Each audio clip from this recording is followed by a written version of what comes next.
Isaac Andik, juif d'origine turque, fondateur de la marque de vêtements Mango, mondialement connue, vient de mourir accidentellement en début de semaine.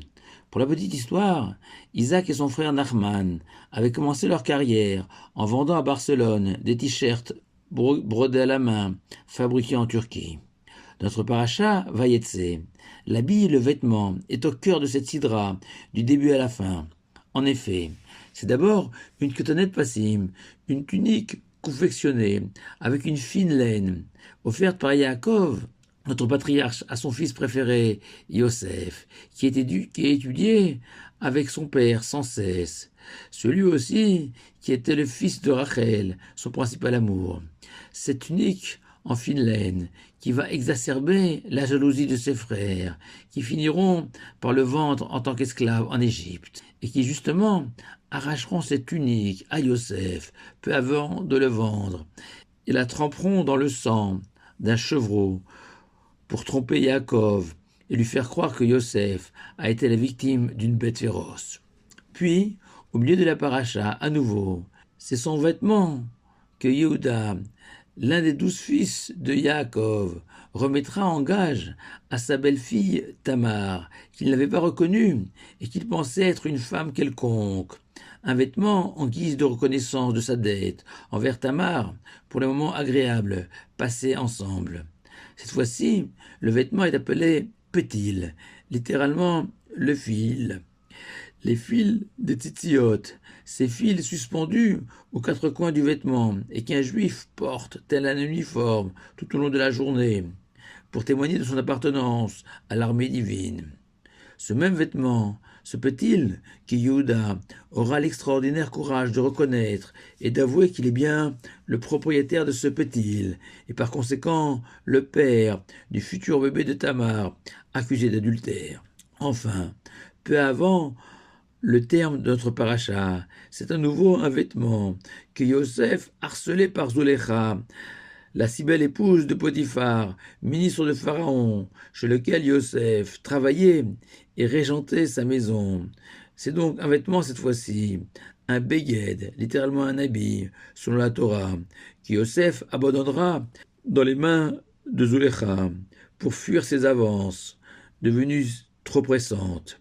Et c'est ce même beged, vêtement, que Zulecha, la femme de Potiphar, exhibera devant les policiers égyptiens, comme la preuve de la tentative de viol dont elle a été la victime de la part de Yosef, qui, effrayé par l'arrivée des personnes dans la maison, se serait enfui sans prendre le temps de reprendre son habit.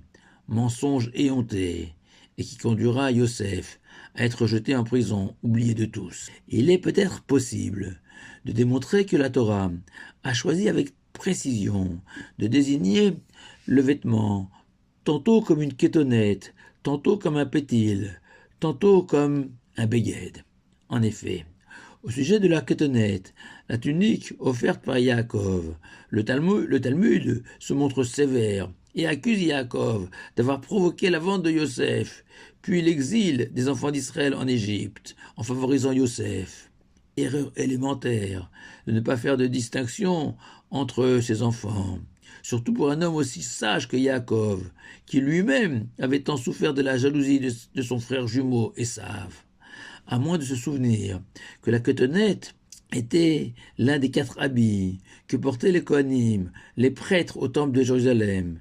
Cotonnette, une espèce de robe aux manches longues, qui était l'habit principal du prêtre, avec les caleçons, une ceinture et une tiare, une sorte de chapeau, et que Yaakov a offert cette kétonnette, cette unique, cette robe, à Yosef comme une distinction, car de par sa personnalité, son savoir, il méritait d'être le Cohen, le prêtre de ses frères, leur lien avec le divin, tel un Cohen, pour le soutenir dans cette relation, les accompagner et enfin les bénir.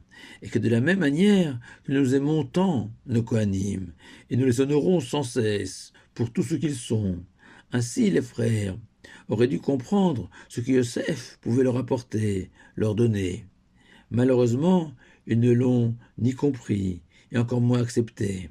raison pour laquelle ils se saisiront de la cotonnette de Yosef et la souilleront dans le sang pour définitivement exorciser leur sentiment d'humiliation devant ce frère trop ambitieux et trop hautain. La cotonnette représente donc la dimension noble de l'habit. Pour Yehuda, le texte sacré évoque donc un pétil.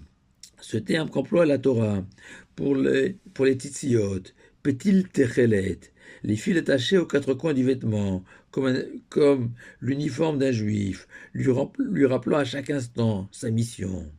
La mission justement à laquelle Yehuda a deux fois failli. Une première fois face à Yosef, jeté dans le puits, qu'il conseille à ses frères de vendre comme un esclave, ce qu'ils feront.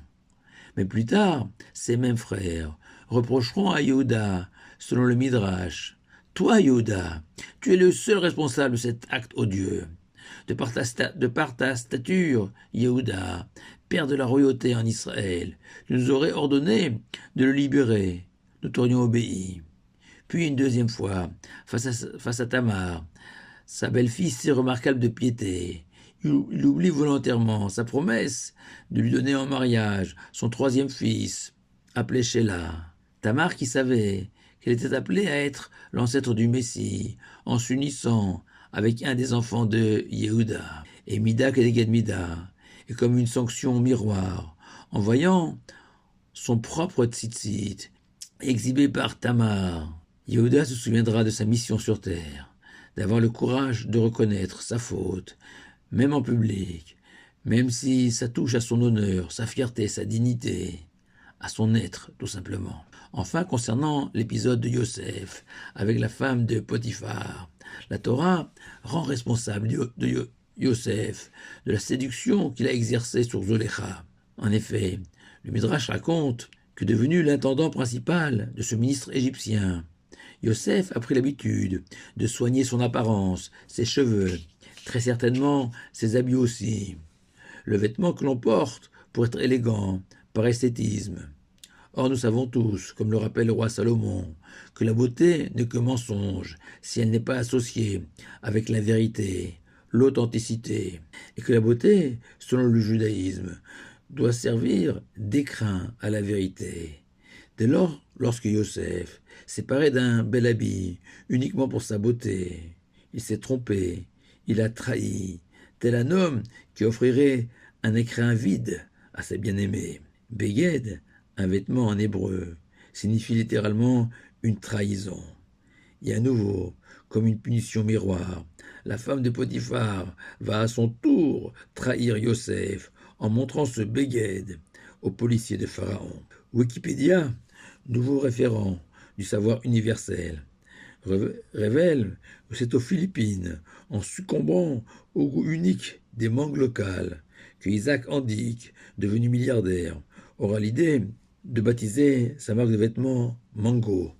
Il a eu raison. C'est mieux que Beged, non symbolisant la superficialité d'un habit. Shabbat Shalom, à vous tous.